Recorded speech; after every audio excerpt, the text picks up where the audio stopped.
সকালে ঘুমিয়ে আছি তখনই আম্মুর ডাক। এই নীল, উম উঠ না বাবা। পরে বুঝেছি, তোর জন্য এখন ঝাড়ুটা আনতে হবে। আজকে তো কলেজ বন্ধ, তো একটু শান্তি মতো তো ঘুমাতে দাও। আজকে রিমি আসছে। কি বলছো? উনি কেন আসছে? এখন থেকে ও এখানেই থাকবে এবং তোর কলেজেই ভর্তি হবে। আমি চলে যাব বাসা থেকে। তো যা। আম্মু, অন্য একটা মেয়ের জন্য তুমি আমাকে এমন বলতে পারলা? পারলাম। রিমি আপু আসলে আমাকে অনেক জ্বালাবে। তখন ছোট ছিল, বুঝে নাই। এখনো বড় হয়েছে, অনার্সে পড়ে, এখন আর জ্বালাবে না। হুম। এখন ফ্রেশ হয়ে খেয়ে স্টেশনে যা ওকে আনতে। পারবো না, আব্বুকে বলো। তোর আব্বু অফিসে গেছে। কিছু করার নেই, এখন গুন্ডিটাকে আনতে যেতেই হবে। তারপর উঠে আমি ফ্রেশ হতে চলে গেলাম। ফ্রেশ হতে হতে পরিচয়টা দিয়ে দেই, আমি নীল, বাবা মায়ের একমাত্র সন্তান। আর আম্মু যার কথা বলল তার নাম রিমি, আমার খালাতো বোন, এবং উনি আমার সিনিয়র। রিমি আপু পরে অনার্স প্রথম বর্ষে, আর আমি ইন্টার দ্বিতীয় বর্ষে। ওনার এই বাসায় আসাতে আমি বিরক্ত। আমার সাথে ওনার লাস্ট দেখা হয় 4 বছর আগে। আমরা সবাই একসাথে নানুর বাসায় থাকতাম। তখন আমি ক্লাস 9-এ পড়তাম, আপু পড়তো ক্লাস 10-এ। উনি নাকি আমাকে নীল পাঞ্জাবিতে দেখে ক্রাশ খেয়েছিল। তারপর থেকে শুরু হলো আমার প্যারাময় জীবন। যখন তখন এসে আমাকে জড়িয়ে ধরতো, কিস করতো, কিছু বলতেও পারতাম না। বললেই আম্মুর কাছে এসে বানিয়ে বানিয়ে বিচার দিত। আম্মু আমার 12টা বাজাতো। যেমন এক ঘটনা বলি, আমি তখন ক্লাস 9-এ। তো টিফিন টাইমে এক মেয়ে ফ্রেন্ডের সাথে হেসে হেসে কথা বলতেছি, ওইটা আবার রিমি আপু দেখে ফেলে। তখন কিছু না বললেও বাসায় যাওয়ার সময় রাস্তায়, ওই, তুই এই মেয়ের সাথে এত কি কথা বলস? ও আমার ফ্রেন্ড। তোর কোনো মেয়ে ফ্রেন্ড লাগবে না। তোর যদি এতই কথা বলতে হয় আমার সাথে বলবি। ওকে আর বলবো না। এখন আমাকে 50 বার আই লাভ ইউ বলবি আর 10টা কিস করবি। ছি ছি ছি আপু, তুমি আমার বোন হয়ে এগুলা কি বলো? আর একবার বোন বললে খবর আছে। আপুকে তো আপুই বলবো। ওই গাধা, তুই দেখোস না খালাতো ভাই বোন কত প্রেম করে, তাদের বিয়ে হয়। আপু আমরা তো প্রেম করি না। কে বলেছে করি না? করি তো। এখন বল আই লাভ ইউ, বল আর কিস কর। পারবো না। পারবি না তো দেখ, বাসায় গিয়ে বড় আম্মুকে আজকেই বলি। রিমি আপু আমার আম্মুকে বড় আম্মু বলে। আপনার যা ইচ্ছা বলতে পারেন। এই কথা বলাতেই আপু হন হন করে আমার আগে বাসায় চলে গেল। আমিও পিছনে পিছনে গেলাম। বড় আম্মু, ও বড় আম্মু। কি হয়েছে রে? বড় আম্মু, তোমার ছেলে না? কি করেছে বাদকটা? তোমার ছেলে না ক্লাস বাদ দিয়ে একটা মেয়ের সাথে আড্ডা দিচ্ছিল। আমি ক্লাস করতে বসছি বলে আমাকে অনেক বকেছে। কান্না করতে করতে বলল, আমি তো অবাক, কি ওভার অ্যাক্টিং। কি, ও ক্লাস বাদ দিয়ে মেয়েদের সাথে আড্ডা দেয়? না আম্মু, আপু মিথ্যা কথা বলছে। মোটেও না, আমার মেয়ে মিথ্যা বলতেই পারে না কখনো। তারপর আর কি, আম্মু সে কি রাগারাগি, এভাবে আমাকে অনেকভাবে ফাঁসিয়েছে। তারপর আব্বুর ব্যবসার জন্য আমরা ঢাকা চলে আসি। এই 4 বছরে আমি একবারও নানুর বাসায় যাই নাই, এমনকি রিমি আপুর বাসায়ও যাই নাই। আপনাদের কাহিনী শোনাতে শোনাতে আমার ফ্রেশ হওয়া শেষ। তারপর রেডি হয়ে চলে গেলাম নাস্তা করতে। নাস্তা করে বাইক নিয়ে চলে গেলাম স্টেশনে। স্টেশনে গিয়ে দেখি রিমি আপু একটা বেঞ্চে বসে আছে। আপু, আমি ডাকতেই আপু আমার দিকে তাকালো। আমাকে দেখেই রিমি আপু যা করলো, আমার তো লজ্জায় যায় যায় অবস্থা। আমি ডাকতেই আপু আমার দিকে তাকালো, আমাকে দেখে দৌড়ে এসে আমাকে জড়িয়ে ধরলো। আমি তো সেই লেভেলে লজ্জা পাচ্ছি, অনেক মানুষই তাকিয়ে আছে আমাদের দিকে। আপু কি করছো কি? সবাই দেখতেছে তো। দেখুক, আমার বরকে আমি ধরেছি। আপু প্লিজ ছাড়ো, এখানে সবাই আমাকে চিনে, সম্মানের 12টা বাজিও না। এই কথা বলাতে ছেড়ে দিল। কেমন আছিস পিচ্ছি? ভালো, তুমি কেমন আছো আপু? আমার ভালো দিয়ে তোর কি আসে যায়? সেই যে 4 বছর আগে চলে আসলি, একটিবারও গেলি না, এমনকি ফোনও রিসিভ করস নাই। আসলে পড়ালেখার অনেক চাপ তো। পড়ালেখার চাপ নাকি গার্লফ্রেন্ড নিয়ে বিজি থাকুস? আরে না। শোন পিচ্ছি, আমি যতটুকু জানি তোর কোনো জিএফ নাই, থাকলেও আজকে ব্রেকআপ করবি। আপু এসব কথা রাস্তায় না বলি। ওকে, কিসে করে যাব? বাইকে। এতগুলো ব্যাগ কি করে নিব? ব্যাগগুলো রিকশায় করে পাঠিয়ে দেয়। আচ্ছা। তারপর আমি রিকশাওয়ালাকে ডাক দিলাম, মামা যাবেন? জামু মামা। ওকে ঠিকানা দিয়ে দিচ্ছি, ব্যাগগুলো বাসায় পৌঁছে দিবেন। ঠিকানা লাগবো কেন? তোমার বাসা তো এই এলাকায় সবাই চিনে। ওকে মামা, যাও তাহলে। তারপর আমি বাইকে বসলাম। উঠেন আপু। হুম। রিমি আপু উঠেই আমাকে জড়িয়ে ধরলো। রিমি আপু জড়িয়ে ধরাতে অন্যরকম একটা ভালো লাগছে। এর আগেও তো অনেক মেয়ে ফ্রেন্ড বাইকে উঠেছে, তাদের বেলায় তো এমন অনুভূতি হয়নি। আপু এভাবে বসলা কেন? আজকে ফার্স্ট টাইম বাইকে বসলাম, তাই ভয় করছে। একটু হালকা করে ধরো। এই কথা বলাতে আরও শক্ত করে ধরলো। জানি এখন তাকে হাজারবার বললেও শুনবে না, তো বেশি কথা না বলাই ভালো। আমি বাইক স্টার্ট করে চলতে শুরু করলাম। তুই কিন্তু আগের চাইতে অনেক কিউট হয়েছিস। জানি আমি। তো এই পর্যন্ত কয়টা মেয়ে পটাইছো? না, আমি এখনো পর্যন্ত প্রেম করি নাই। বাইক থামা। কেন আপু? এত কথা বলস কেন? থামাতে বলছি, থামা। তারপর বাইক থামালাম। কি হয়েছে কি? এরকম মাঝ রাস্তায় বাইক থামাতে বললা কেন? ওই যে দেখ ফুচকা, চল ফুচকা খাবো। আমি এসব খাই না।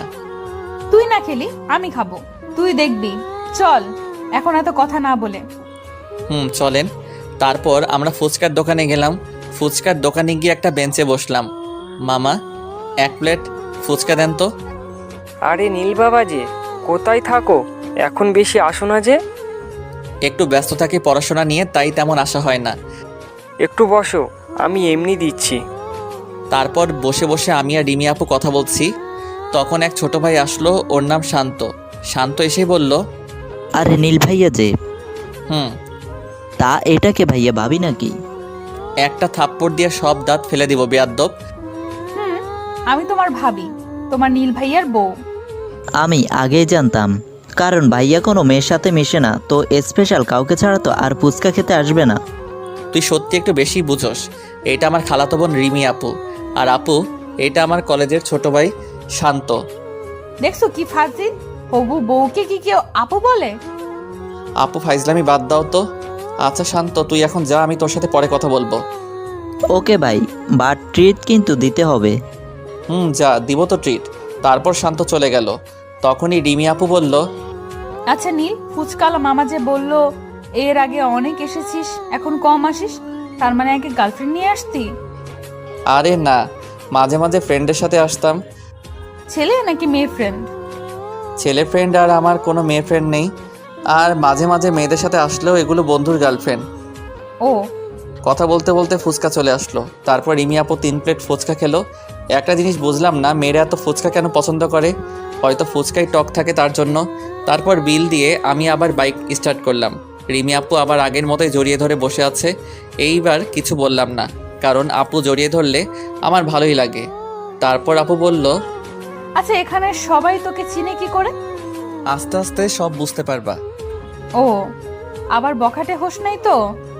এই কথা বলাতে শুধু আমি একটা মুচকি হাসি দিলাম। তারপর রাস্তায় আপু অনেক কথা বলল, আমি শুধু না বললাম। তারপর বাসার সামনে চলে আসলাম। তারপর নামও এসে পড়ছি, এটাই বাসা। অনেক সুন্দর তো। চলো ভিতরে যাই। তারপর গেটের ভিতরে ঢুকলাম। তারপর দরজার সামনে গিয়ে কলিং বেল দিলাম, সাথে সাথে দরজা খুলে দিল। এমনিতেই তো কলিং বেল দিতে দিতে হাত ব্যথা হয়ে যায়, তাও দরজা খোলার নামই থাকে না। আজকে একবার বাজাতেই সাথে সাথে দরজা খুলে দিল। রিমি আপু আসবে বলে আম্মু হয়তো আমাদের জন্য দরজার সামনে অপেক্ষা করেই ছিল। রিমি আপু ভিতরে ঢুকেই আম্মুকে পায়ে ধরে সালাম করলো। কেমন আছিস মা? ভালো বড় আম্মু, তুমি কেমন আছো? ভালো।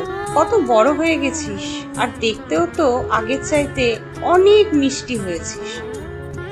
মিষ্টি না ছাই, আগেই ভালো ছিল, এখন পেতনির মতো দেখা যায়। দেখো বড় আম্মু, তোমার ছেলে আমাকে কি বললো? ওই বাদর, তুই চুপ করবি? নিজে তো দেখতে একদম নাইজেরিয়ার বাদরের মতো, আরেকজনকে পেতনি বলে। আম্মু, তুমি আমাকে এটা বলতে পারলা? ন্যাকামো বাদ দিয়ে, মেয়েটা অনেক দূর থেকে এসেছে, ওকে নিয়ে তোর পাশের রুমে যা, ফ্রেশ হয়ে একটু ঘুমিয়ে নি। একটু কান্নার ভাব ধরে বললাম, বাড়িতে এতগুলো রুম থাকতে আমার পাশের রুমে কেন? যা বলছি তাই কর। যা মা, একটু বিশ্রাম কর। ওকে। আর বড় আব্বু কোথায়? তোর বড় আব্বু অফিসে। এখন আসো আপু। চল। তারপর রিমি আপুকে নিয়ে আমার রুমের পাশের রুমে দিয়ে আসলাম। ওকে আপু। ফ্রেশ হন, আমি এখন যাই। কোথায় যাবি এখন? একটু বাইরে যাব, বন্ধুদের সাথে আড্ডা দিতে। ওকে যা, আর তাড়াতাড়ি আসবি। ওকে, আপনি ফ্রেশ হন। তারপর আমি বাসা থেকে চলে আসলাম বাহিরে। তারপর আমার প্রাণপ্রিয় বন্ধু জয়কে ফোন দিলাম। সাথে সাথেই ফোন রিসিভ করলো। হ্যাঁ মামা বল। ক্লাবে আসি। ওকে। তারপর রাজুকে ফোন দিলাম। বল কি বলবি? ক্লাবে আস। ওকে। আসলে আমাদের একটা ক্লাব আছে। ক্লাবের কাজ হলো গরিব অসহায় মানুষদের সাহায্য করা এবং বিপদে তার পাশে দাঁড়ানো। তারপর আমি বাইক নিয়ে ক্লাবে চলে গেলাম। ক্লাবের সামনে এসে বাইক রেখে ক্লাবের ভিতরে গেলাম। গিয়ে দেখি রাজু আরও অনেকে এসেছে। জয় কোথায়? তখনই জয় আসলো। এই তো এসে গেছি। তা এত জরুরি তলব কিসের জন্য? শোন, কালকে তোদের কাজ হবে কিছু গরিব অসহায়দের খাবার খাওয়ানো, আর এতিমখানায় কিছু খাবার পাঠাবি। ওকে, হয়ে যাবে। জয় আর রাজু আয়, আর তোরা সবাই এখানেই থাক। তারপর আমি, জয় আর রাজু একটা কফি শপে ঢুকলাম। প্যারাই তো পড়ে গেছি। কেন, কি হয়েছে? রিমি আপু এসেছে। যার কথা বলেছিলি প্যারা দেয়। এখন কি করব? কিছুদিনেরই তো ব্যাপার, সহ্য করে নিবি। শালা এখানেই থাকবে, এখান থেকে স্টাডি করবে। তাহলে তোর কপাল পুড়লো। তারপর ওদের সাথে আড্ডা দিতে দিতে দুপুর 2টা বেজে গেল। তখনই ফোনে একটা কল আসলো, রিসিভ করলাম না। তারপর একটা SMS আসলো, দেখি রিমি আপু SMS দিছে। 20 মিনিটের মধ্যে বাসায় না আসলে আজকে তোর খবর আছে। ওকে আপু, আসতেছি। তারপর জয় আর রাজুর কাছ থেকে বিদায় নিয়ে বাসায় চলে আসলাম। বাসায় এসে কলিং বেল দিলাম, সাথে সাথে আপু দরজা খুলে দিল। তারপর দরজা খুলে আপু চলে গেল, কোনো কথা বলল না। রাগ করছে নাকি? রাগ করলে করুক, আমার কি। আমি আর কিছু বললাম না। আমি রুমে চলে গেলাম। রুমে গিয়ে শাওয়ার নিতে ওয়াশরুমে গেলাম। শাওয়ার নিয়ে রুমে আসলাম। রুমে এসে শুয়ে আছি, তখনই আম্মু আসলো। খেতে আয়, কয়টা বাজে? যাও, আসতেছি। তারপর আমি আম্মুর পিছনে পিছনে নিচে গেলাম খাবার খেতে। খাবার টেবিলে গিয়ে দেখি আব্বু এসেছে। আব্বু, কখন আসলা? আজকে রিমি আসছে, না এসে কি থাকতে পারি? রিমি আপু কোথায়? ডাক দিয়ে আসলাম, বাট আসতেছে না। তোর সাথে কি কিছু হয়েছে? না, আমি দেখতেছি কি হয়েছে। তারপর আমি রিমি আপু রুমে গেলাম, দেখি আপু শুয়ে আছে।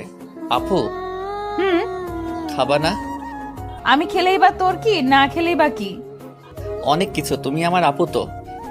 না, আমি তোর আপু না। রাগ করছো?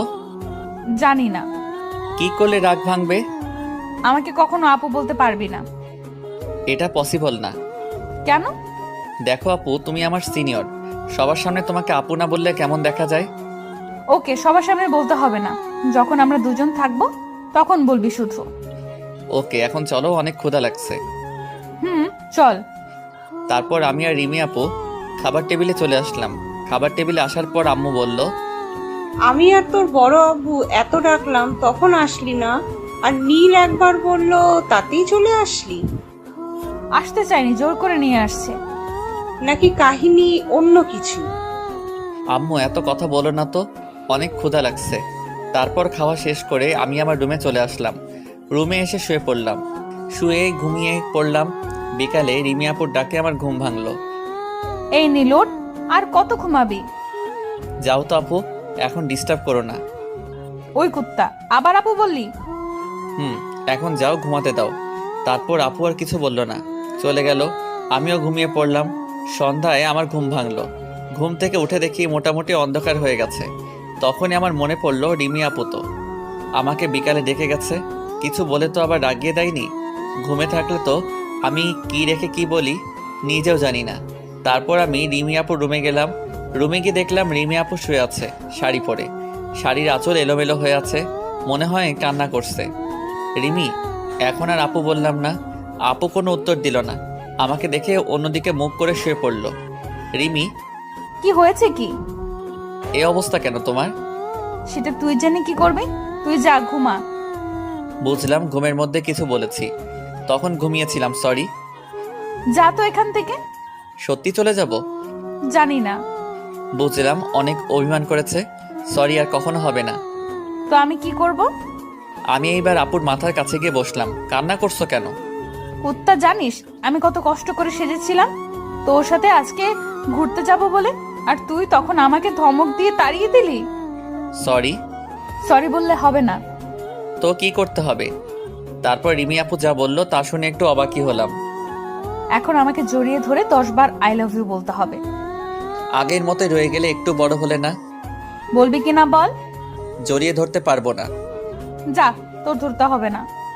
রাগ করো কেন? তাহলে ধর। ওকে। তারপর আর কি?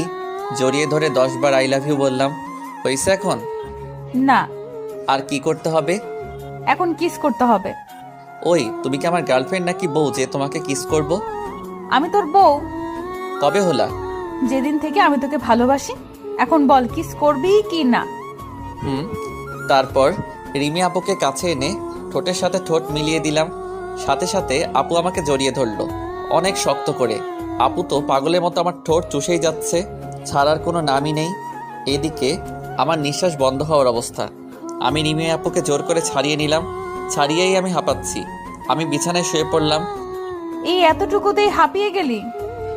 এটা একটু 5 মিনিটের কম ছিল না? এটা রিহার্সাল ছিল, বাকিটা এখন করব। না, আর না। প্লিজ আরেকবার। এখন না, পরে। যাও ফ্রেশ হয়ে আসো। হুম। তারপর রিমি আপু ফ্রেশ হতে গেল। আমি আমার রুমে চলে আসলাম। রুমে এসে শুয়ে শুয়ে ফেসবুকিং করতে লাগলাম। রাতে রিমি আপু আসলো ডাকতে ডিনার করার জন্য। খেতে আয়। যাও, আমি আসতেছি। ওকে। তারপর আমি উঠে হাত মুখ ধুয়ে নিচে চলে গেলাম খাবার খেতে। টেবিলে গিয়ে দেখি আব্বু আম্মু আর রিমি আপু বসে আছে। শোন নীল, কালকে রিমিকে নিয়ে গিয়ে তোর কলেজে ভর্তি করিয়ে দিবি। এত কলেজ থাকতে আমার কলেজে কেন? কারণ ওকে গার্ড দিবি তুই। তোদের কলেজে তো তোর উপরে কেউ নেই। তুমি নিয়ে গিয়ে ভর্তি করিয়ে দিও। আমার কালকে সকালে একটা মিটিং আছে। ও। হুম। তারপর আমি খেয়ে রুমে চলে গেলাম। রুমে গিয়ে শুয়ে পড়লাম। কিছুক্ষণ পরে মনে হলো কেউ আমার রুমে আসছে, তাই আমি ঘুমের ভান করে রইলাম। হালকা চোখ খুলে দেখি রিমি আপু এসেছে। রিমি আপু এসে আমার মাথার কাছে বসে কিছুক্ষণ এক দৃষ্টিতে তাকিয়ে রইল। তারপর আমার কপালে আর ঠোঁটে কিস করে চলে যেতে লাগলো। তখন আমি আপুর হাত ধরে টান দিয়ে আমার বুকের উপর এনে ফেললাম। তারপর শক্ত করে জড়িয়ে ধরলাম। কি করছিস কি? ছাড় আমাকে। না, তুমি এতক্ষণ কি করছিলে? কিছু না। লজ্জা পেয়ে আমার বুকে মুখ লুকালো। অনেক ভালোবাসো আমাকে? তুই বুঝিস না। বুঝি তো। আমার সিনিয়র বউটা আমাকে অনেক ভালোবাসে। ওয়েট, কি বললি? সিনিয়র বউ? তার মানে তুইও আমাকে ভালোবাসিস? একটু একটু। সত্যি? এই কথা বলাতে আপু আরো শক্ত করে জড়িয়ে ধরলো। আমি তোকে সেই ছোটবেলা থেকে ভালোবাসি, আর তুই এখন বুঝলি আমার ভালোবাসা? তখন তো ছোট ছিলাম, তাই বুঝি নাই। ও হয়েছে, অনেক রাত হয়েছে, এখন তোমার রুমে যাও। না, আজকে এখানে থাকবো। পাগল হয়েছো তুমি? যদি কোনো অঘটন ঘটে যায়? আমি তো সেটাই চাই। যাও তো এখন, আমি ঘুমাবো। তাড়িয়ে দিচ্ছিস? ওকে, চলে যাচ্ছি। এই বলে আপু রুমের লাইট অফ করে চলে গেল। তারপর আমি ঘুমিয়ে পড়লাম। সকালে ঘুম থেকে উঠে দেখি রিমি আপু আমাকে জড়িয়ে ধরে শুয়ে আছে। ওই আপু, কি হয়েছে? তুমি আসছো কখন? সকালে আসছিলাম তোকে ডাক দিতে, এসে দেখি তুই ঘুমিয়ে আছিস। ঘুমন্ত অবস্থায় তোকে অনেক সুন্দর লাগছিল, তাই আর ডিস্টার্ব করি নাই। আমিও তোর সাথে ঘুমিয়ে পড়েছিলাম। ভালো করছো, এখন ওঠো। না, তোর বুকে আমার অনেক ভালো লাগছে। আম্মু এসে পড়বে। না, বড় আম্মু এখন আসবে না, রান্না করতেছে। না, আসলে উঠে ফ্রেশ হব। তোমাকে নিয়ে তো আজকে কলেজে যেতে হবে। তাহলে একটা কিস করো। সারাদিনই তোমার কিস লাগে? লাগে। এটা কিন্তু অত্যাচার। রোমান্টিক অত্যাচার, বুঝলে পিচ্চি? বুঝলাম। তারপর রিমি আপু আমার মাথা ধরে হালকা করে ঠোঁটে একটা চুমু দিল। তারপর আবার একটা কিস করলো অনেকক্ষণ ধরে। কিছুক্ষণ পরে আপু ছেড়ে দিল। কেমন লাগলো? একটু ভালো না। মিথ্যুক। এখন যাও তো, রেডি হও, আজকে তোমাকে নিয়ে কলেজে যাব তো। ওকে, যাচ্ছি। তারপর রিমি আপু চলে গেল। আমিও উঠে ফ্রেশ হয়ে ড্রেস চেঞ্জ করে নিচে চলে গেলাম খাবার খেতে। খাবার টেবিলে এসে দেখি কেউ নাই। আম্মু সোফায় বসে টিভি দেখছে। আব্বু আর রিমি আপু কোথায়? তোর আব্বু অফিসে চলে গেছে, আর রিমি ওর রুমে। তারপর আমি রিমি আপুকে ডাকতে তার রুমে গেলাম। গিয়ে দেখি শাড়ি পরার চেষ্টা করতেছে, বাট পারতেছে না। কি করো আপু? রিমি আপু নিচের দিকে ঝুঁকে শাড়ির কুচি ঠিক করছিল। আমার কথা শুনে চমকে ওঠে, যার ফলে আপুর হাত থেকে শাড়ির আঁচল নিচে পড়ে যায়। আমি সাথে সাথে অন্যদিকে ঘুরে তাকাই। কি হলো, এভাবে অন্যদিকে তাকালি কেন? তোমার শাড়ির আঁচল ঠিক করো। আমি পারতেছি না, তুই একটু সাহায্য কর না।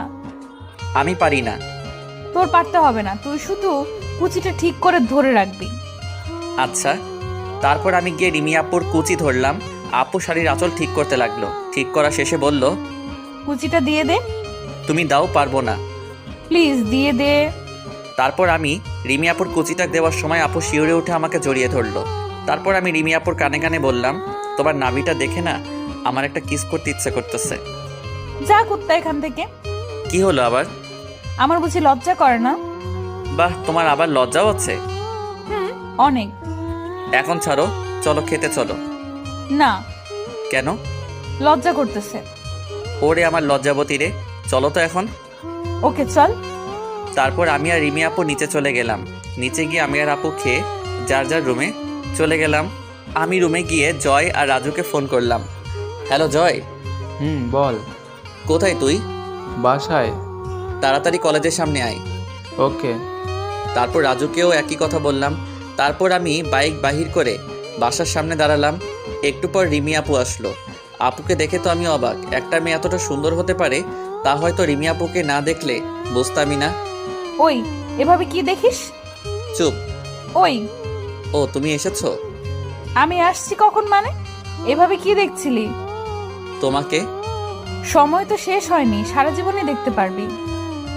ওঠো। তারপর উঠে বাইক স্টার্ট করলাম। আপু উঠেই আমাকে জড়িয়ে ধরলো। রিমি, আজকে না তোমার একটা জিনিস দেখছি। কি? তোমার বুকের তিলটা। ওই ফাজিল, তুই দেখলি কিভাবে? যখন তোমার শাড়ির আঁচল পড়ে গেছিল তখন দেখছি। আর একটা কথাও বলবি না, আমার কিন্তু অনেক লজ্জা করতেছে। ওকে। তারপর আমরা কলেজে চলে গেলাম। দেখি জয় আর রাজু আরও কিছু ফ্রেন্ড কলেজে গেটে বসে আছে। তারপর আমাদের দেখে ওরা এগিয়ে আসলো। এগিয়ে এসেই জয় বলল, তারপর আমরা কলেজে চলে গেলাম। দেখি জয় আর রাজু আরও কিছু ফ্রেন্ড কলেজে গেটে বসে আছে। তারপর আমাদের দেখে ওরা এগিয়ে আসলো। এগিয়ে এসেই জয় বলল, এটাই তাহলে আমাদের ভাবি? ভাবি মানে? আর ভাব ধরতে হবে না, যেভাবে চিপকি করে আসছো সবাই বুঝে যাবে তোমাদের রিলেশন আছে। রিমি, পরিচিত হও, আমার ফ্রেন্ড জয় আর রাজু। কেমন আছেন ভাইয়ারা? ভালো, আপনি? অনেক ভালো। দেখেন ভাবি, আপনি আমাদের বড় তো, আমাদের তুমি করে নাম ধরে ডাকলে খুশি হব। ওকে। তোরা ক্যাম্পাস ওয়েট কর, আমি প্রিন্সিপালের রুম থেকে আসতেছি। ওকে। এই নে বাইকের চাবি, পার্ক করে রেখে দিস। তারপর আমি আর রিমি কলেজের ভিতরে ঢুকলাম। অনেক স্টুডেন্টের দৃষ্টি আমাদের দিকে, সবাই একভাবে তাকিয়ে আছে। ওই, সবাই ওইরকম ভাবে তাকিয়ে আছে কেন? সবাই হয়তো অবাকই হয়েছে। কেন? কারণ আমি কখনো কোনো মেয়ের সাথে কথা বলি না, আর আজকে তোমাকে বাইকে করে নিয়ে আসছি। আবার তুমি আমার হাত ধরে আছো, এতে তো অবাক হওয়ারই কথা। ও। তারপর আমি আর রিমি প্রিন্সিপালের অফিসে গেলাম। আসসালামু আলাইকুম, আসতে পারি স্যার? ওয়ালাইকুম আসসালাম। আরে নীল বাবা যে, ভিতরে আসো। আমি আর রিমি ভিতরে গেলাম। বসো। তোমার আব্বু গতকাল রাতে আমাকে ফোন দিয়েছিল, সব কিছু রেডি করে রাখছি, শুধু একটা সাইন করো মামুনি। তারপর রিমি আপু সাইন করে দিল। তারপর আমরা প্রিন্সিপালের রুম থেকে বাহির হয়ে ক্যান্টিনে চলে গেলাম জয় আর রাজুর কাছে। তোমাদের যা ইচ্ছা তোমরা খাও, সব বিল আজকে আমি দিব। তারপর জয় আর রাজু আরও কিছু ফ্রেন্ড ইচ্ছা রকম খেতে লাগলো। শালারা সব কয়টাই পেটুক, মনে হয় কদিন ধরে যেন না খেয়ে আছে। তারপর ওদের খাওয়া শেষ হলো। তোরা ক্লাসে যা, আমি আসছি। তুই ক্লাস করবি? একটা করব। যা তুই, আসতেছি। ওকে। তুমি বসো, আমি বিল দিয়ে আসছি। বেশি বুঝিস তাই না? তুই টাকা পাবি কোথায়? আমি দিচ্ছি। আমি থাকতে তুমি কেন টাকা দিবা? এই, এখন তো তুমি কিছু করো না, যখন জব করবা তখন না হয় শোধ করে দিও। ওকে। যদি তাও না পারো তাহলে বাসায় গিয়ে একটু আদর করবা, তাই হবে। সারাদিনই শুধু আদর আর আদর। তারপর রিমি আপু বিল দিয়ে আসলো। আপু, তুমি ক্যাম্পাসে বসো, আমি একটা ক্লাস করে আসি। আজকে ক্লাস না করলে হয় না? ক্লাসটা খুব গুরুত্বপূর্ণ, করতেই হবে। ওকে, আমি বসছি, তুই যা। আমরা কথা বলছি, তখনই হিয়া আপু আসলো। হিয়া আপু হলো রাজুর বড় বোন, অনার্সে পড়ে। নীল, এটা কে? আপু, এটা হলো। বুঝছি, তোর গার্লফ্রেন্ড বুঝছি। রিমি, পরিচিত হও, ইনি হলেন রাজুর বড় আপু হিয়া আপু। আর হিয়া আপু, ও হচ্ছে রিমি। হাই। হ্যালো। কেমন আছেন? ভালো, আপনি? ভালো। তারপর হিয়ার আপু বলে বাসায় দরকার আছে এই বলে চলে গেল। তারপর আপুকে শহীদ মিনারে বসিয়ে রেখে আমি ক্লাসে চলে গেলাম। আমি বসেছি জানালার কাছে। এখান থেকে রিমিকে দেখা যায়। রিমি বসে বসে ফোন চালাচ্ছে। আমি একবার স্যারের দিকে তাকাচ্ছি, আরেকবার রিমির দিকে তাকাচ্ছি। তখনই স্যার বলল, নীল কোনো সমস্যা? না স্যার। তাহলে বারবার বাইরে তাকাচ্ছ। এমনি স্যার। ক্লাসে মনোযোগী হও। Okay sir. তারপর বাহিরের দিকে তাকিয়ে দেখি অনার্সের 3 জন ছেলে রিমি আপুর কাছে গেল। আর যারা গেল তারা একটাও ভালো না। আমি সাথে সাথে স্যারকে কিছু না বলেই ক্লাস থেকে বাহিরে আসলাম। আমার পিছনে জয়, রাজু আরও অনেক ফ্রেন্ডই এসেছে। ওরা বুঝে গেছে এভাবে আমি হুট করে যখন বের হয়ে আসছি তাহলে নিশ্চয়ই কোনো ঝামেলা আছে। দূর থেকে দেখেই বোঝা যাচ্ছে ছেলেগুলো রিমি আপুকে টিচ করছে। আমি ওদের পিছনে গিয়ে দাঁড়ালাম। দেখি রিমি আপু কেঁদে দিছে। তারপর রিমি আমাকে দেখে দৌড়ে এসে জড়িয়ে ধরল। কি হয়েছে? রিমি আপু কেঁদেই চলছে, কিছু বলছে না। আমি তারপর ছেলেগুলোকে বললাম, কি বলেছিস? কিছু না নীল, এমনি কিসে পরে জিজ্ঞাসা করেছিলাম। এই কথা বলার সাথে সাথেই একটাকে লাথি মেরে ফেলে দিলাম। কি হয়েছে রিমি, বলো আমাকে। তুমি ক্লাসে যাওয়ার পর আমি এখানে বসে গান শুনছিলাম। তারপর এই ছেলেগুলো এসে আমাকে বাজে প্রস্তাব দেয় এবং আমাকে বাজে কথা বলে। রিমির কথা শুনে তো আমার রাগ চরম পর্যায়ে উঠে গেল। তারপর ছেলেগুলোকে ইচ্ছা মতো মারতে লাগলাম। তা দেখে ওদের কিছু ফ্রেন্ড দৌড়ে আসলো। এদিকে জয়, রাজু আর আমার ফ্রেন্ডরাও ইচ্ছা মতো মারতে লাগলো ওদের। জীবনে আর কখনো মেয়েদের সাথে এরকম বিহেভ করবি? ওদের মধ্যে একজন ভুল হয়েছে, নীল, এবারের মতো মাফ করো, আর কখনো এমন করব না। তারপর আমি ওদের আরও মারলাম। ওরা শুধু চিৎকার করে বলছে ভুল হয়ে গেছে, আর হবে না। আমি মেরেই চলছি, থামছি না। এমন সময় কারো সাহস নাই আমাকে আটকানোর, কারণ রাগ উঠলে আমার মাথা কাজ করে না। তখনই রিমি আপু এসে আমাকে অনেক শক্ত করে জড়িয়ে ধরলো। রিমি আপুর জড়িয়ে ধরাতে আমার রাগ অনেকটাই কমে গেল। ছেড়ে দাও নীল, অনেক হয়েছে। ওদের সাহস কি করে হয় তোমাকে বাজে কথা বলার? ছেলেগুলো আবারও আমার কাছে ক্ষমা চাইল। যার সাথে অন্যায় করেছিস তার কাছে গিয়ে মাপ চা। তারপর ছেলেগুলো রিমি আপুর কাছে মাপ চাইল। এরপর যদি এমন হয় তাহলে মনে রাখিস ওই দিনই তোদের পৃথিবীর শেষ দিন। তখনই প্রিন্সিপাল আসলো। কি হচ্ছে কি এখানে? স্যার, আজকের মধ্যে এদের 3 জনকে রাস্টিকেট করবেন। কেন? তারপর সব কিছু স্যারকে খুলে বললাম। আর এও বললাম, আর রাস্টিকেট না করলে আমি আব্বুকে জানাতে বাধ্য হব। না বাবা, তোমার আব্বুকে জানাতে হবে না, আমি এদের ব্যবস্থা করছি। তারপর প্রিন্সিপাল চলে গেলেন। রিমি আপু এখনও কাঁদছেন। আমি রিমি আব্বুকে নিয়ে আমাদের কলেজের পুকুর পাড়ে চলে গেলাম। আমার অনেক ফ্রেন্ডই আমাদের পিছনে পিছনে আসছে। তারপর আমি আর রিমি আপু পুকুর পাড়ে বসলাম আর জয়কে ইশারা দিয়ে বললাম সবাইকে নিয়ে চলে যেতে। সবাই চলে গেল। রিমি আপুর কান্না এখনও বন্ধ হচ্ছে না। বুঝেছি একটু রোমান্টিকভাবে কান্না থামাতে হবে। তারপর আমি রিমি আপুকে ধরে আমার দিকে ঘুরিয়ে তার চোখের পানি মুছে দিলাম আর তার 2 চোখে 2টা কিস করলাম। তারপর রিমি আপু ঠোঁটের সাথে আমার ঠোঁট মিলিয়ে দিলাম। রিমি আপু আমার ঠোঁটগুলো পাগলের মতো চুষছে, আবার মাঝে মাঝে কামড়ও দিচ্ছে। এভাবে 6-7 মিনিট যাওয়ার পর আমি রিমি আপুকে ছেড়ে দিলাম। রিমি আপু সাথে সাথে আমার বুকে মুখ লুকালো। দেখি একটু আমার দিকে তাকাও তো। না, লজ্জা করতেছে। একটু তাকাও না। তারপর রিমি আপু আমার দিকে তাকালো। আপুর ঠোঁটগুলো কাঁপছে। এটা দেখে আমার আকর্ষণ আরও বেড়ে গেল। আমি আস্তে আস্তে রিমি আপুর ঠোঁটের দিকে আমার ঠোঁট দিতে লাগলাম। সাথে সাথে রিমি আপু চোখগুলো বন্ধ করে ফেললো। তারপর আবারও 4 ঠোঁট এক করে দিলাম। অন্যরকম একটা ফিলিংস কাজ করছে, যা বলে বোঝানো সম্ভব নয়। অনেকক্ষণ এভাবে চলার পর আমি রিমি আপুকে ছেড়ে দিলাম। এখন লজ্জা কাটছে। তুই কিন্তু দিন দিন অনেক পেকে যাচ্ছিস। একটু। তুই ছেলেগুলোকে ওভাবে মারলি কেন? আমার জানকে কেউ বাজে কথা বলবে, আমি কি ওটা দাঁড়িয়ে দাঁড়িয়ে দেখবো নাকি? তাই বুঝি। হুম। ওই ছেলেগুলোকে দেখে মনে হলো তোর সিনিয়র। হুম। যদি পরে ওরা তোর কোনো ক্ষতি করে? এতদিনে হয়তো বুঝে গেছো এই এলাকায় আমার অন্যরকম একটা নাম ডাক আছে। বুঝেছি। আমার পিচ্চি বরটা অনেক বড় হয়ে গেছে। চলো এখন বাসায় চলে যাই, বিকেলে আজকে ঘুরতে যাব। সত্যি? এই কথা বলতেই জড়িয়ে ধরে আরেকটা দিয়ে দিল। তারপর আমি আর রিমি আপু বাইক নিয়ে বাসায় চলে আসলাম।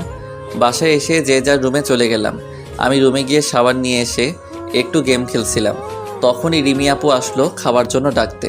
তারপর খাওয়া দাওয়া করে আমি আপুকে বললাম রেডি হতে, কারণ মেয়েদের রেডি হতে অনেক দেরি হয়। তারপর আমি রুমে এসে শুয়ে পড়লাম। কখন যে ঘুমিয়ে পড়েছি নিজেই জানি না। বিকালে রিমি আপুর ডাকে আমার ঘুম ভাঙলো। এই নীল ওঠ। তারপর উঠে রিমি আপুকে দেখলাম নতুন সাজে, নীল শাড়ি, নীল চুড়ি, নীল টিপ, চোখে গাঢ় কাজল, ঠিক যেন আসমান থেকে নেমে আসা একজন পরী দাঁড়িয়ে আছে। রিমি আপুর ডাকে আমার ধ্যান কাটলো। কি দেখছিস এমন করে? পরী দেখছি। দিনের বেলায় পড়ে আসলো কোথা থেকে? এই তো আমার সামনে দাঁড়িয়ে আছে নীল পরী। তাই? হুম। হয়েছে, যা এখন উঠে ফ্রেশ হও। ওকে। তারপর আমি ফ্রেশ হয়ে রুমে আসলাম। দেখি রিমি আপু বসে আছে। তোর নীল পাঞ্জাবি নাই? আছে। ওইটা পর। ওকে, তুমি এখন রুমের বাইরে যাও। কেন? চেঞ্জ করব। আমার সামনে পর, প্রবলেম কি? যাও তো। যাচ্ছি যাচ্ছি। তারপর আমি ড্রেস চেঞ্জ করে নিলাম, নীল পাঞ্জাবিও পরলাম। একটু পর রুম থেকে বাহির হয়ে রিমি আপুর রুমে গেলাম। দেখি রিমি আপু আয়নার সামনে দাঁড়িয়ে ঠোঁটে লিপস্টিক দিচ্ছে। লিপস্টিক দিতে হবে না। কেন? এটা আমার পছন্দ না। তাহলে এদিকে আয়। তারপর আমি রিমি আপুর কাছে গেলাম। আপু আমার পায়ের উপরে পা দিয়ে তার 2 হাত দিয়ে আমার চোখটা বন্ধ করে ঠোঁটের সাথে ঠোঁট মিলিয়ে দিল। অনেকক্ষণ এভাবে থাকার পর আমাকে ছেড়ে দিল। দুজনই হাঁপাচ্ছি। এটা কি ছিল? তোর তো লিপস্টিক পছন্দ না। তাই জন্য মুছে ফেললাম। এভাবে মুছতে হয়? টিস্যু দিয়েও তো মোছা যেত। না, যেত না। এখনও তো তোমার ঠোঁটে আছে, তাহলে আসো ভালো করে মুছে দেই। তারপর আর কি, ভালো করে লিপস্টিক পরিষ্কার করে দিলাম। এখন চলো। তারপর আমি আর রিমি আপু রুম থেকে বাহির হয়ে আম্মুর কাছে গেলাম। আম্মু, আমরা একটু ঘুরতে যাচ্ছি। বাহ, তোদের দুজনকে তো বেশ মানিয়েছে। মানে? আমি সব জানি, লুকিয়ে লাভ নাই। তুমিও না আম্মু? আমি গেলাম, আপু আসো। তারপর আমি তাড়াতাড়ি বাসা থেকে বাহির হয়ে আসলাম। বাহিরে এসে আপুর জন্য অপেক্ষা করতে লাগলাম। একটু পরে রিমি আপু আসলো। আম্মুকে এগুলো কে বলছে? আমি। আম্মুকে না জানালে হতো না? না, হতো না। বড় আব্বুও জানে। কাউকে বাদ রাখছো জানাতে? রাখছি, আস্তে আস্তে সবাইকে জানিয়ে দেব। তাই কইরো। আজকে বাইকে যাব না, রিকশায় করে যাব। ওকে। তারপর একটা রিক্সা ডাক দিলাম, উঠো। তারপর আপু উঠলো। রিমি আপু উঠেই আমার হাত ধরে আমার কাঁধে মাথা রাখলো। কই যাবেন মামা? ফার্স্টে একটা ফুচকার দোকানে যান। তারপর রিক্সা চলা শুরু করলো। রিমি আপুর চুলগুলো উড়ে এসে আমার মুখে পড়ছে। আমার ভালোই লাগছে। বারবার আপুর অবাধ্য চুলগুলো নিয়ে কানের কাছে গুঁজে দিচ্ছে। থাক না, ভালোই তো লাগতেছে। তারপর আপু চুলগুলো ছেড়ে দিল। তারপর রিক্সা গিয়ে একটা ফুচকার দোকানের সামনে দাঁড়ালো। আমি আর রিমি আপু নেমে ফুচকার দোকানে গেলাম। তারপর রিমি আপু 2 প্লেট ফুচকার অর্ডার দিল। একটায় ঝাল বেশি, একটাই কম। ঝাল কমটা আমার জন্য। তারপর ফুচকা আসলো, আমরা খাওয়া শুরু করলাম। বাট 3টা খাওয়ার পর আমার এত ঝাল লাগতেছে, অনেক ঝাল লাগতেছে। কি বলিস? আমি তো ঝাল দিতে না করলাম। পানি দাও তাড়াতাড়ি। তারপর আপু ফুচকাওয়ালার কাছে পানি চাইলো। পানি নাই তো ম্যাডাম। হোয়াট? কি বলছেন এসব? একে তো ফুচকায় ঝাল দিতে না করেছি, তাও ঝাল দিছেন, তার উপর বলছেন পানি নাই। ভুলে ঝাল দিয়ে ফেলেছি। এদিকে ঝালে তো আমার ঠোঁট পড়ে যাচ্ছে। আমি একদমই ঝাল সহ্য করতে পারি না। তারপর আপু যা করলো আমি অবাক হয়ে গেলাম। এদিকে ঝালে তো আমার ঠোঁট পড়ে যাচ্ছে, আমি একদমই ঝাল সহ্য করতে পারি না। তারপর আপু কিছু একটা ভাবলো। তারপর আমার কাছে এসে তার ঠোঁটের সাথে আমার ঠোঁট মিলিয়ে দিল। এত লোকের মাঝে রিমি আপু এমন একটা কাজ করবে আমি ভাবতেও পারিনি। সবাই আমাদের দিকে তাকিয়ে আছে, অনেক লজ্জাও করছে। পাগলের মতো আমার ঠোঁট চুষতে লাগলো। মনে হয় অনেক দিনের ক্ষুধার্ত সামনে খাবার পেলে যেমন করে ঠিক তেমনভাবেই আপুর ঠোঁটগুলো চুষতে লাগলো। রিমি আপুর মিষ্টি ঠোঁটের ছোঁয়ায় আস্তে আস্তে ঝালগুলা কমে গেল। অনেকক্ষণ পর রিমি আপু আমার ঠোঁট জোড়া মুক্ত করে দিল। এখন ঝাল অনেকটাই কমে গেছে। আমাকে ছেড়ে দিয়ে আপু আশেপাশে তাকিয়ে দেখে সবাই আমাদের দিকে তাকিয়ে আছে। আপু মনে হয় ভুলেই গেছিল এখানে আমরা ছাড়া অনেকেই আছে। আপু খেয়াল করে সাথে সাথে আমাকে শক্ত করে জড়িয়ে ধরলো। এই যে ভাই ও আপুরা যার যার কাজ করেন, এভাবে কি দেখছেন? তারপর সবাই অন্যদিকে তাকালো। ছাড়ো, এখন ফুচকার বিল দিতে হবে। না, আমার অনেক লজ্জা করতেছে। তারপর আমি পকেট থেকে ওয়ালেট বের করে ফুচকাওয়ালা মামাকে টাকা দিলাম, সাথে একটা ধন্যবাদও দিলাম। তারপর আমি রিমি আপুকে কোলে নিলাম। কি করছিস কি? পড়ে যাব তো। বিশ্বাস নাই আমার উপর? নিজের চাইতেও বেশি তোকে বিশ্বাস করি। তাহলে শক্ত করে গলা ধরে রাখো। তারপর রিমি আপু শক্ত করে ধরে আমার বুকে মুখ লুকালো। তারপর আমি রিমি আপুকে কোলে নিয়ে রিক্সার কাছে চলে গেলাম। নামো এখন। তারপর আপু নেমে রিক্সায় উঠে পড়ল। আমি ওঠার সাথে সাথে আমার হাত ধরে মাথা কাঁধে রাখলো। মামা একটা পার্কে চলেন। রিক্সা চলা শুরু করলো। ওই, তুই বজ্জাত ফুচকাওয়ালাকে ধন্যবাদ বললি কেন? কারণ ওর জন্যই তো মিষ্টিটা পেলাম। যা ফাজিল। তোমারই তো। আমার পিচ্চি ফাজিল বর। সিনিয়র বউ আমার। মিষ্টি তো আমি সব সময় দেওয়ার জন্য প্রস্তুতই থাকি, যদি তোর কিছু হতো। আরে ঝাল খেলে কিছু হয় না। বলছে তোকে। আমরা কথা বলতে বলতে পার্কের সামনে চলে আসলাম। তারপর আমি নেমে রিমি আপুকে হাত ধরে নামালাম। তারপর পকেট থেকে ওয়ালেট বের করে রিক্সাওয়ালা মামাকে টাকা দিলাম। মামা এত হয় নাই তো। এগুলো আপনার বকশিস। ধন্যবাদ মামা। তারপর আমি আর রিমি আপু পার্কের ভিতরে ঢুকলাম। রিমি আপু এখানে এসেও আমার হাত ধরে আছে। আমরা হাঁটতেছি, তখনই দেখি সামনে একটা ছেলে আর একটা মেয়ের কোলে মাথা দিয়ে শুয়ে আছে। রিমি, ওটা জয় না? দেখে তো তাই মনে হচ্ছে। চলো তো গিয়ে দেখি। তারপর আরেকটু সামনে গিয়ে দেখি এটা তো জয়ই, সাথে হিয়া। হিয়া হচ্ছে আমাদের ক্লাসমেট। কি হচ্ছে এখানে? আমার কণ্ঠ শুনে জয় চমকে উঠল এবং অনেক অবাকও হয়েছে। এখানে হয়তো আমাকে আশা করেনি। মামা তুই এখানে? এখানে না আসলে তো তোদের প্রেম লীলাটা দেখতে পারতাম না। তোকে জানাবো ভাবছিলাম, তার আগেই জেনে গেলি। সত্যি কখনো চাপা থাকে না বৎস। তা কতদিন ধরে? এই তো কিছুদিন। বস এখানে। তোদের নতুন প্রেমে আমরা কাবাব মে হাড্ডি হতে চাই না। ঠিক বলছো। চলো আমরা অন্য কোথাও বসি। ওকে। তারপর জয় আর হিয়ার কাছ থেকে বিদায় নিয়ে আমরা একটু দূরে গিয়ে একটা বেঞ্চে বসে পড়লাম। তুই একটুও রোমান্টিক না। কেন, কি করলাম আবার?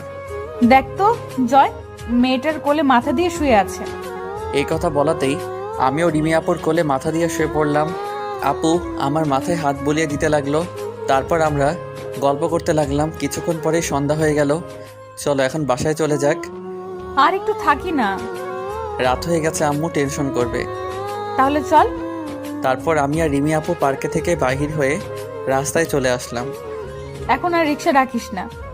কিভাবে যাব তাহলে? এইটুকু হেঁটে হেঁটে যাব, মেইন রাস্তা থেকে রিক্সা নিব। ওকে। তারপর আমি রিমি আপুর হাত ধরে হাঁটতে লাগলাম। জানিস নীল, আমার অনেক দিনের ইচ্ছা আজকে পূরণ হলো। কি ইচ্ছা?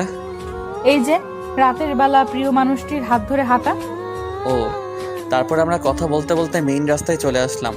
তারপর একটা রিক্সা নিয়ে বাসায় চলে আসলাম। বাসায় এসে যার যার রুমে চলে গেলাম। রুমে গিয়ে ফ্রেশ হলাম। কিছুক্ষণ পরে খাবার ডাক আসলো। তারপর খেয়ে আমি আমার রুমে চলে আসলাম। রুমে এসে ল্যাপটপে গেম খেলতে লাগলাম। একটু পরে দরজা খোলার আওয়াজ পেয়ে তাকিয়ে দেখি রিমি আপু চুপি চুপি আমার রুমে আসছে। এখন আবার রুমে কেন? তোকে ছাড়া কিছুই ভালো লাগে না। চল না আমরা বিয়ে করে ফেলি। সময় হোক তখন করব। তুমি তোমার রুমে যাও, আম্মু এসে পড়বে। বড় আম্মু ঘুমিয়ে পড়েছে, এখন একটা কিস কর, তাছাড়া ঘুম আসবে না। তারপর আর কি, রিমি আপুকে একটু আদর করে আপুর রুমে পাঠিয়ে দিলাম। এভাবে ভালোবাসায় রাগ অভিমানের মাঝে কেটে গেল 2 মাস। তারপর একদিন কলেজে আমার সাথে যা হলো, কথাই আছে না, সব সুখ কপালে সয় না। তো একদিন সকালে ঘুমিয়ে আছি, রিমির ডাক।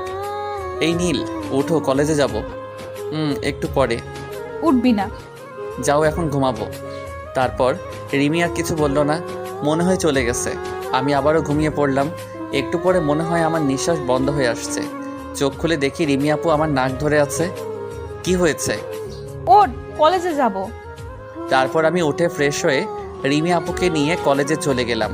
রিমি আপুর একটা গুরুত্বপূর্ণ ক্লাস আছে, তাই রিমি আপু ক্লাসে চলে গেল। আমি আর কি করব, তাই লাইব্রেরিতে যেতে লাগলাম। ঠিক তখনই হাত ধরে টান দিয়ে কে জানি আমাকে ক্লাসে নিয়ে গেল। ক্লাসে গিয়ে দেখি একটা মেয়েটা মনে হয় নতুন, এর আগে কখনো দেখিনি। এভাবে হাত ধরে ক্লাসে নিয়ে আসলেন কেন? প্রতিশোধ নিতে। মানে? ওই দিন যেভাবে আমার ভাইকে মেরেছিলি, তার প্রতিশোধ নিতেই। তারপর মেয়েটি দরজা লাগিয়ে দিল। তারপর তার হাত থেকে কাপড়ের কিছু অংশ ছিঁড়ে ফেললো। আমি শুধু অবাক হয়ে দেখতেছি।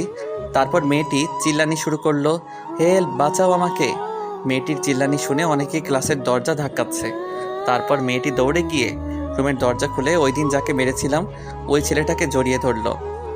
দেখ ভাইয়া, এই ছেলেটা আমাকে এখানে ডেকে এনে আমার সম্মান নষ্ট করার চেষ্টা করছে। কেঁদে কেঁদে বলল মেয়েটি, এখানে অনেক শিক্ষকও এসেছে, বিশ্বাস করেন আমি কিছু করিনি। তারপর মেয়েটির ভাই এসে আমাকে একটা থাপ্পড় মারলো। তারপর ধাক্কা দিয়ে ক্লাসরুমের বাহিরে পাঠিয়ে দিল। সবাই শুধু বলছে এরকম ছেলের কোনো ক্ষমা নেই, একে উচিত শাস্তি দেওয়া দরকার। অনেক শিক্ষকরাও বলছে। প্রিন্সিপাল স্যার, আপনিও বিশ্বাস করেন আমি এরকম একটা কাজ করতে পারি? নিজের চোখে যা দেখলাম তাতে বিশ্বাস না করে পারছি না। তোমাকে দিয়ে এটা আশা করিনি। তারপর আমি জয় আর রাজুর কাছে গেলাম। দোস্ত, তোরাও কি এটা বিশ্বাস করস? না, এটা আমার নিজের চোখে দেখলেও বিশ্বাস করতাম না। তারপর রিমি আপু আসলো। রিমি আপু এসে সব কাহিনী শুনলো। তুমিও কি বিশ্বাস করো আমি এমন একটা কাজ করতে পারি? তারপর রিমি আপু আমাকে একটা থাপ্পড় মারলো। তখনই আমি সাইডে দেওয়ালে তাকিয়ে দেখি একটা সিসিটিভি ক্যামেরা লাগানো। তারপর রিমি আপু বলতে লাগলো, তোকে অন্ধের মতো ভালোবাসতাম, আর তুই কিনা আমার ভালোবাসা নিয়ে খেলা করলি। কি দেইনি তোকে? তোর এসব লাগবে, তুই একবার আমাকে বলতি, আমি সব দিয়ে দিতাম তোকে। আমাকে ফাঁসানো হয়েছে। চুপ, তুই আর একটা কথাও বলবি না। লম্পট চরিত্রহীন ছেলেকে কিনা আমি ভালোবাসি, ভাবতেও ঘৃণা করতেছে। আমার কথাটা তো শোনো। আসলে তোর বাবা মাই তোকে সুশিক্ষায় শিক্ষিত করতে পারে নাই। বাবা মার কথা বলাতে কেন জানি আর চুপ থাকতে পারলাম না। শাট আপ মিস রিমি, অনেক বলেছেন। আমাকে নিয়ে বলতেন, কিছুই বলতাম না, বাট বাবা মাকে নিয়ে বলে কাজটা ঠিক করলেন না। তারপর আমি প্রিন্সিপাল স্যারকে বললাম, স্যার, আপনাদের কাছে কোনো প্রমাণ আছে যে আমি এই কাজটা করেছি? নিজের চোখে দেখার পর আমি কোনো প্রমাণের প্রয়োজন মনে করি না। স্যার, আমি প্রমাণ দিতে পারবো আমি এই কাজটা করিনি। কিভাবে? সাইডে দেখেন। তারপর সবাই দেওয়ালের দিকে তাকিয়ে দেখলো ক্যামেরা লাগানো আছে। তখনই ওই মেয়েটার মুখটা একদম কালো হয়ে গেল। সিসিটিভি ক্যামেরার ফুটেজ কোথায়? হল রুমে। তাহলে হল রুমেই চলেন। তারপর হল রুমে শুধু ওই মেয়েটি, ওর ভাইয়া, আমি, সকল স্যার আর রিমি গেলাম। তারপর ফুটেজ চালু করলাম যাতে স্পষ্ট দেখা যাচ্ছে মেয়েটি আমার হাত ধরে টান দিয়ে ক্লাসে নিয়ে গেল। তারপর নিজেই নিজের কাপড় ছিঁড়ল। তারপর চিল্লাতে শুরু করলো। বিশ্বাস হয়েছে তো স্যার? সরি। মাঝে মাঝে চোখের দেখাও ভুল হয়। আর আপনাকে বলেছিলাম এই ছেলেটাকে সাসপেন্ড করতে, বাট করেন নাই। আপনিও তৈরি থাকেন স্যার। তারপর আমি ওই মেয়েটির কাছে গেলাম। মেয়েদের কাছে তার সবচেয়ে দামি জিনিস জানো কি? তার ইজ্জত। তাই নেক্সট টাইম এরকম করার আগে ভেবে দেখবা। আমি ছেড়ে দিলাম, সবাই কিন্তু আর ছেড়ে দিবে না। এই বলেই আমি রুম থেকে বাহির হয়ে গেলাম। আমার পিছনে পিছনে রিমিও আসতে লাগলো। প্লিজ নীল, দাঁড়া, আমার কথাটা শোন। আমি কোনো কথা না বলেই হাঁটতে লাগলাম। রিমি দৌড়ে এসে আমার সামনে দাঁড়ালো। প্লিজ, ভুল হয়ে গেছে। আমি কিছু না বলে পাশ কাটিয়ে বাইক নিয়ে চলে গেলাম। সত্যি আজকে রিমির কথাগুলো তীরের মতো লেগেছে। এগুলো ভাবছি আর বাইকের স্পিড বাড়াচ্ছি। হঠাৎ করে সামনে দেখে একটা কার এসে পড়েছে। আমি গাড়ি সাইড করতে গিয়ে রাস্তার ল্যাম্পপোস্টের সাথে বাড়ি খেলাম। আস্তে আস্তে আমার চোখ ঝাপসা হয়ে আসছে। কিছু মানুষ দৌড়িয়ে আমার দিকে আসছে। তারপর আমার আর কিছু মনে নাই। যখন আমার জ্ঞান ফিরল তখন আমি হাসপাতালে। আমার সামনে একটা চেয়ারে আম্মু বসে আছে, মনে হয় ঘুমিয়ে পড়েছে। আর রিমি আপু আমার হাতের উপর মাথা দিয়ে শুয়ে আছে। আমি আম্মুকে ডাক দিলাম। আম্মু আমার ডাক শুনে তাকালো। আম্মু এসে আমাকে জড়িয়ে ধরলো। তোর জ্ঞান ফিরেছে বাবা? হুম। জানিস কত টেনশনে ছিলাম। কিছু হয়নি তো আমার? জানিস তুই ওই 3 দিন অজ্ঞান ছিলি। তারপর রিমি আম্মুকে বলল, বড় আম্মু তুমি একটু বাহিরে যাও। তারপর আম্মু চলে গেল। রিমি আপু আমার কাছে এসে বসলো। রিমি আপুর চোখের নিচে কালো দাগ পড়ে গেছে, মনে হয় ঠিক মতো ঘুমায়নি। রিমি আপুর চোখে।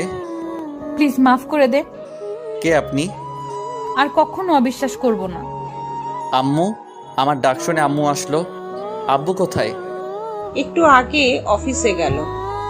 এখানে আর কতদিন থাকতে হবে? ডাক্তারের সাথে তোর আব্বু কথা বলেছে, আজকেই রিলিজ করে দিবে। ও।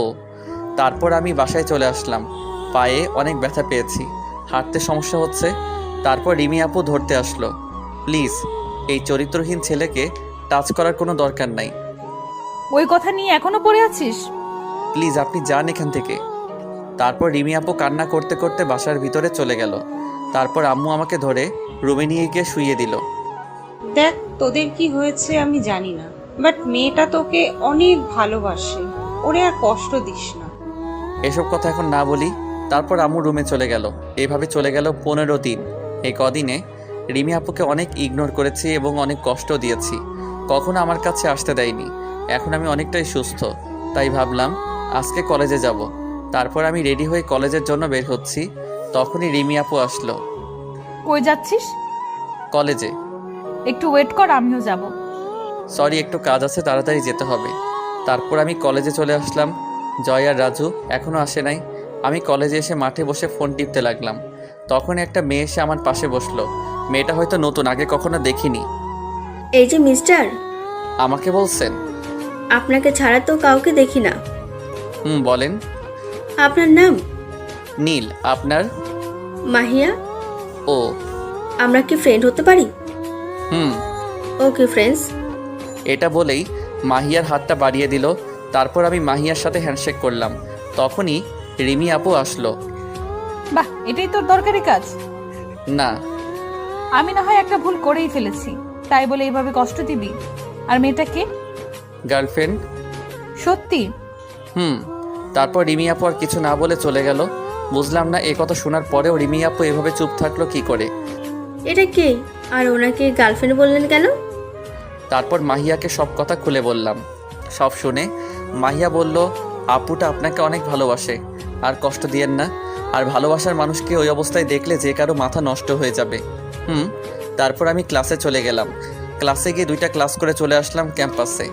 তখন ফোনে একটা কল আসলো, দেখে আম্মু ফোন দিয়েছে। হ্যাঁ আম্মু বলো। রিমি সুইসাইড করার চেষ্টা করছিল, ও এখন হাসপাতালে। কি বলছো এসব? তারপর আমি আম্মুর কাছ থেকে ঠিকানা নিয়ে হাসপাতালে চলে আসলাম। হাসপাতালে গিয়ে দেখি রিমি আপু শুয়ে আছে। রিমি আপুর হাতে ব্যান্ডেজ। রিমি আপুর আব্বু আম্মু এসেছে। কেমন আছো বড় আম্মু? এই তো ভালো, তুই কেমন আছিস?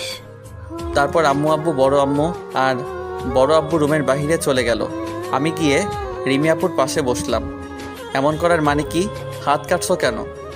তোর জানার কোনো দরকার নাই। তাই বলে হাত কাটবা? যদি তোমার কিছু হতো? ওই মেয়েটা কে? ফ্রেন্ড, জাস্ট আজকেই পরিচয়। তাহলে ওই সময় বললি কেন গার্লফ্রেন্ড?